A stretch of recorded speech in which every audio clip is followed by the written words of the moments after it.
บาทดูดีแล้วโอเคถ่าเรียบร้อยครับผมทางใต้นี่เอาละเพียงกันแล้วบาทเดินเข้ามานี่ได้สบายน้ำจะขึ้นอย่างที่ว่าครับน้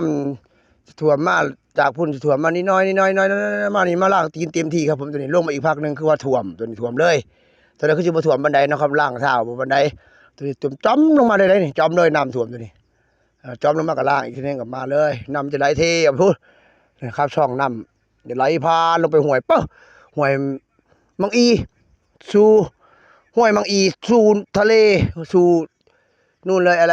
แม่น้ำโขงแล้วก็ทะเลไปเลยครับผมออกจากนี้คือกันออกจากภูมิสร้างเขานี่